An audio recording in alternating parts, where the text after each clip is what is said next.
Hi everyone, I'm back with another episode, and I want to talk about this new Gemini 2.0 Flash experimental that just decided that Google decided to release officially today. Well, that model has been around and on Google AI Studio for a while, and I've been kind of playing around with it, but that's apparently going to be released on the Google Gemini um, on the Gemini app, and that's going to be happening. So that's coming up. So that's kind of really interesting and exciting to look forward to.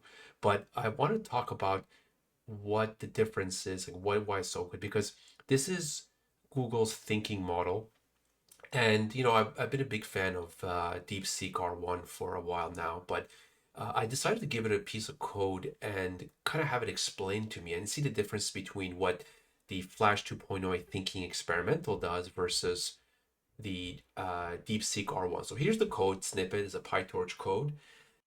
And here we are in Google AI Studio using Gemini 2.0 Flash Thinking Experimental.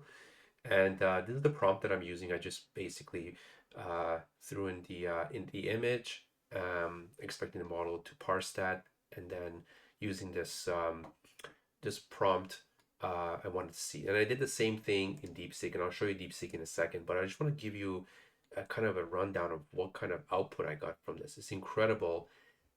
First of all, one thing to keep in mind is the context window of this thing is about 1 million. So the output is incredibly long, and which is really good if you're trying to understand something at a deeper level. Especially something like this. Let's say someone's trying to understand this.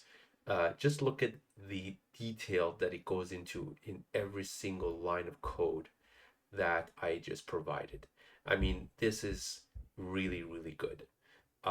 Especially if you don't want to be asking 1,000 questions along the way.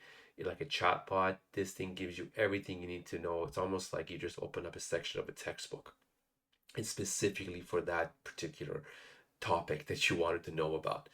And you just look at this. It just keeps going, and it goes and obviously breaks the code down into chunks, and then for every chunk, it starts to talk about more in detail, and it tells you stuff that you weren't even asking about, but it tells you anyway. um, and I'm just really impressed. Now, let's look at what DeepSeek gives you, and I want to compare just one thing that DeepSeek gives versus this. So we'll look at just this right here, this parameter here,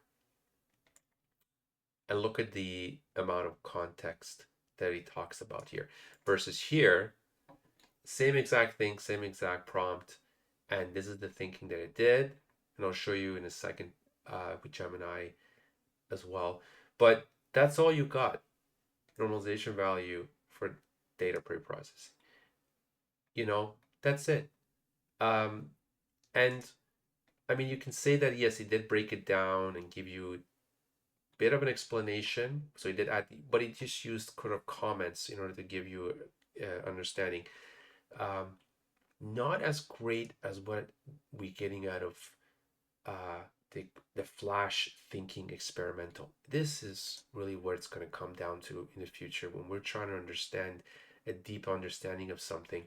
I know a lot of people are focused on getting the thought process, but the thought process is one thing, as you can see here, is pretty good.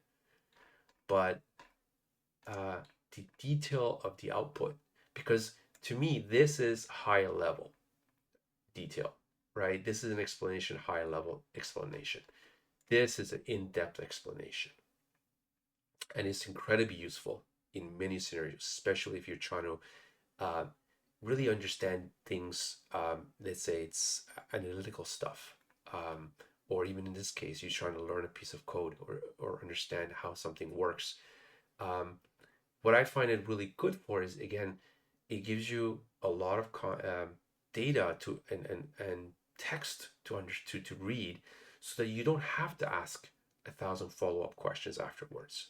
Um, it kind of gives you everything you need to know almost. So I'm really, happy with this model. I mean, I'm a big fan of DeepSeek, don't get me wrong, and I'm sure it has its use cases, but for this particular use case, I just found um, Gemini 2.0 Flash thinking experiment to be great. And as I said, it's released today. It's going to be on the Gemini app soon, and just looking forward to it. So thanks for listening, and don't forget to subscribe and follow me for more content coming up.